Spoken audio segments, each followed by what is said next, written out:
कोई भी व्यक्ति अपनी निस्वार्थ सेवा से इंसान तो क्या भगवान को भी कैसे अपना कर्जदार बना सकता है। आइए आज एक ऐसी ही कहानी आपको सुनाता हूं। श्री राम जी लंका पर विजय प्राप्त करके अयोध्या लौट आए तो कुछ दिन पश्चात राम जी ने विभीषण, जामवंत, सुग्रीव और अंगद आदि को अयोध्या से विदा कर दिया। तो सबने सोचा शायद हनुमान जी को प्रभु बाद में विदा करेंगे, लेकिन राम जी ने हनुमान जी को विदा ही नहीं किया। अब प्रजा में बातें बनने लगी कि क्या बात है, सब चले गए लेकिन अयोध्या से हनुमान जी नहीं गए। अब दरबार में कानाफूसी शुरू हो गई कि हनुमान जी से कौन कहे कि वो वापस चले जाए।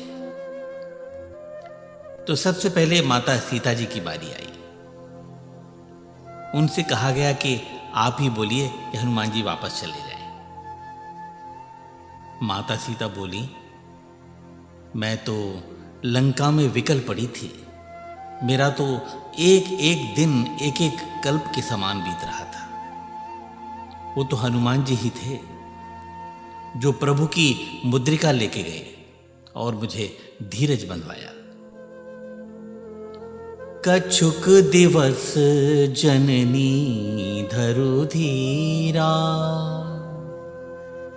कपिन सहित आयहि रघुवीरा। निशिचर मारे तो ही ले जहीं, तिहु पुर नारदाद जसु गहीं।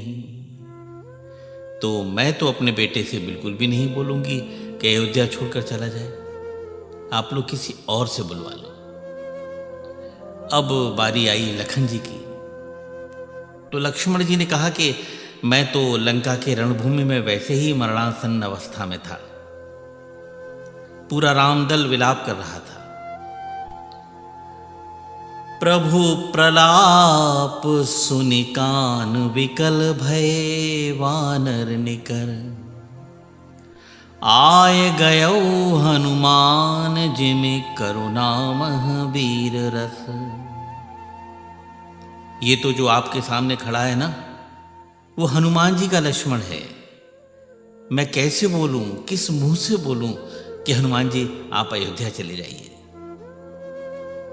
अब बारी आई भरत जी की। अरे भरत जी तो इतना रोए कि सब आश्चर्य करने लगे। बोले, भैया राम जी को अयोध्या से निकलवाने का कलंक तो वैसे ही लगा है मुझ पे, अब सब मिलकर हनुमान जी का और लगवा दो। ना ना ना, मेरे बस का नहीं है। और दूसरी बात ये, बीते अवधि रहाहि जो प्राणा, अधम कवन जग मोहि समाना। मैंने तो नंदीग्राम में ही अपनी चिता लगा ली थी। वो तो हनुमान जी ही थे जिन्होंने आकर यह खबर दी, रिपुरन जीति सुजस सुर गावत, सीता सहित अनुज प्रभु आवत। मैं तो बिल्कुल ना बोलूं हनुमान जी से कि अयोध्या छोड़कर चले जाओ, आप किसी और से बुलवा लो। अब बचा कौन? सिर्फ शत्रुघ्न भैया। जैसे ही सबने उनकी तरफ देखा तो शत्रुघ्न भैया तुरंत बोल पड़े, मैंने तो पूरी रामायण में कहीं नहीं बोला, तो आज क्यों बुलवा रहे हो? और वो भी हनुमान जी को अयोध्या से निकलवाने के लिए, जिन्होंने सीता माता, लखन भैया, भरत भैया सबके प्राणों को संकट से उबारा हो। किसी अच्छे काम के लिए कहते तो बोल भी देता, मैं तो बिल्कुल ना बोलूं। अब बचे तो सिर्फ और सिर्फ राघवेंद्र सरकार। माता सीता ने कहा, प्रभु आप तो तीनों लोकों के स्वामी हो, और देखती हूं आप हनुमान जी से सकुचाते हैं, और आप खुद भी कहते हो कि प्रति उपकार करो का तोरा, सन्मुख होए न सकत मन मोरा। आखिर आपके लिए क्या अदेय है प्रभु? राघव जी ने कहा, देवी, कर्जदार जो हूं हनुमान जी का, इसीलिए तो सन्मुख होए न सकत मन मोरा। देवी, हनुमान जी का कर्जा उतारना आसान नहीं है।